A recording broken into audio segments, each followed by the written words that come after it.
Hello, good evening. I'm Muhammad Ibrahim.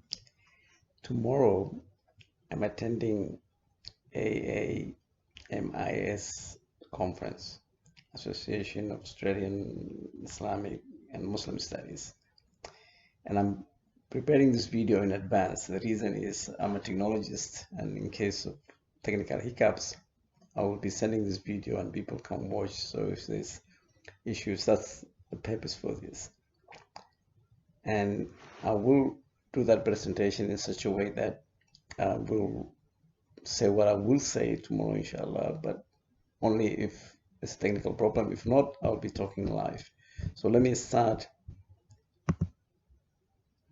This conference is about the future of Islam and humanity, local and global challenges and opportunities. Tomorrow, 14 and 15 and 16, it will happen via Zoom. We're going through interesting times, so it's not live face-to-face conference. The thoughts that you'll hear and what I'm going to talk about, they're really my own personal. They don't belong to universities I'm associated with or where I work and so on. So let me quickly start telling you a little bit about myself and my interest or my role in this field. I'm not a scholar in this area. I don't teach or I don't work in this departments. I'm a technologist. I'm in the IT industry, and some of you know my background. But I thought I would share this with you because some of you might not know the kids who were born here. Muslim kids might not recognize this. Maybe you saw them on the internet, but this is how we were taught the Quran. We memorized it, and that's how we learned. But years after that, when I arrived here, I went through these universities, and I did other stuff not related to Islamic studies, and I want to combine the two and talk to you about this.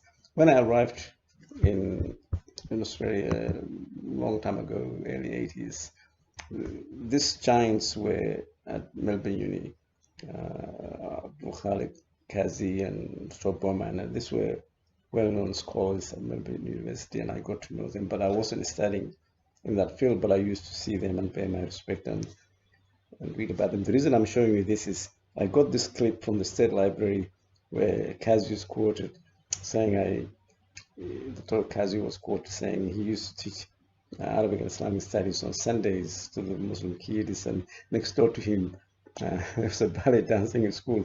I'm sharing this with you because I really would like to encourage you to research this and read about this, because nowadays tolerance seems to be very commodity, and I just wanted to share this with you very quickly because of the how much tolerance was available at that time and how people used to respect each other in this area.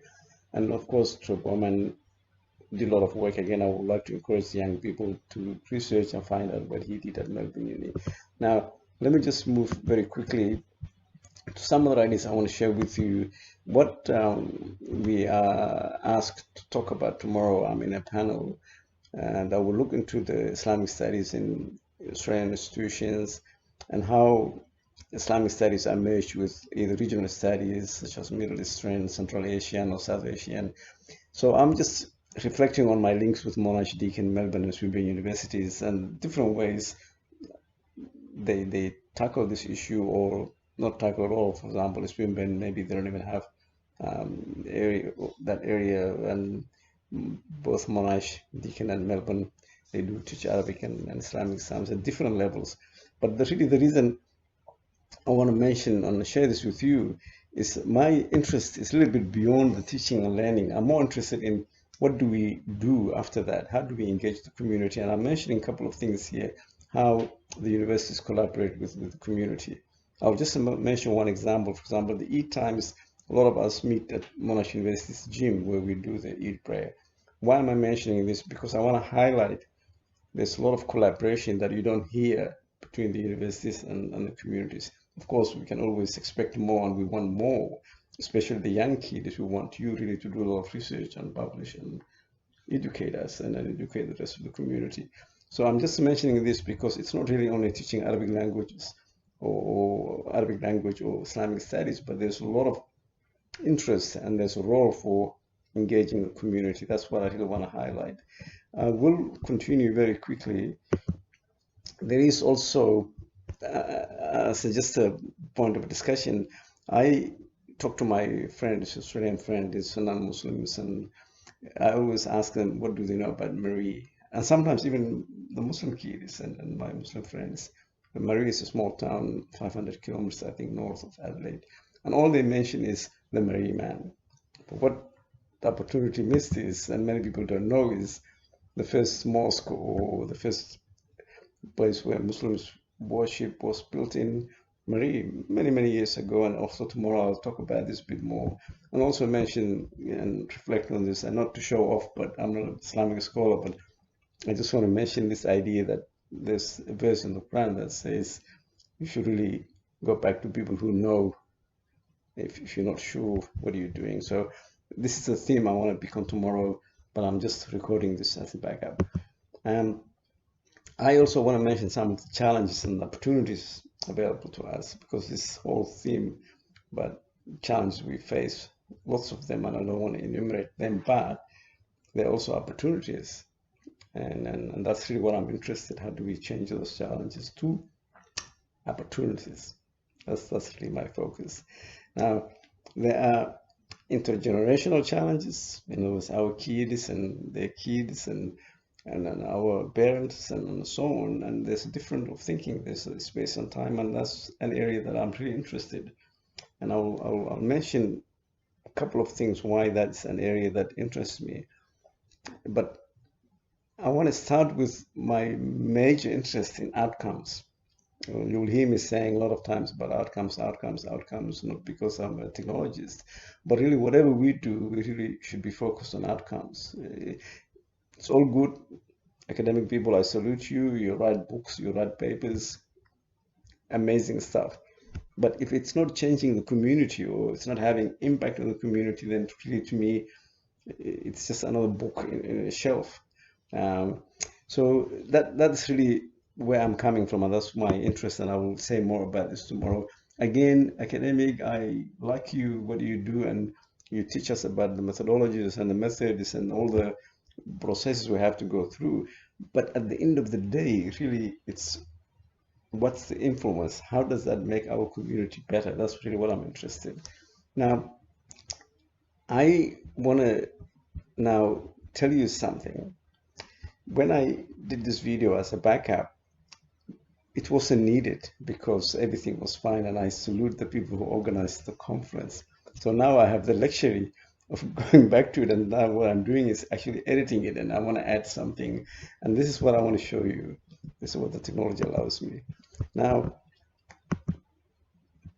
when the conference happened, I captured this screenshot, and I don't want to keep it too long because I guess I don't have the permission of these people to show their faces, but I want to salute them all. They really did a good job. So now I'm just reflecting on what we went through those days and how many ideas we shared and how interesting it was. Now, all these people and more gave papers and talked about a lot of different ideas. And I salute you all, Halim and Karima, and I don't want to name you all, but really you did amazing work. And I really appreciate what you did. Now I want to continue and just conclude. And first of all, I want to mention some of the papers presented. And if you're getting confused about this video was supposed to be a backup, but now it's after the event. I'm also reflecting on what happened at the conference. See, this is what technology can do. So some of the papers presented, and I wish that they were all recorded. Maybe lessons learned, we should record them all. And any that were recorded, I would be really happy if that can be made available to the rest of the community. They were educational, even they were entertaining. There was even a paper on comedy, and there was music, and you name it. There was a keynote speaker who covered amazing topic. So I hope Karima and Halim and all the other organizers, and I salute you, Sharam. I hope you can make that content available to the community because that was really useful. Now, I want to just wrap up another area that I really wanted to hear more, since this was an amazing week with all the things that were happening around the world, the 9/11 week, 20 years. There was Kabul, there was COVID-19, there was the Uyghurs issues in China. I would have liked to hear more of that, and hopefully we will cover them in the next conference. I also want to thank all those young students who did really amazing work and presented. So I will stop here. I want to thank you all. I really enjoyed that time. We are doing now every weekend, a group of us are now producing a short video. There's Burhan and a few other friends are involved. So we will come back to this topic, and hopefully this might be one way of sharing ideas. I want to stop here. I want to thank you all. Assalamu alaikum.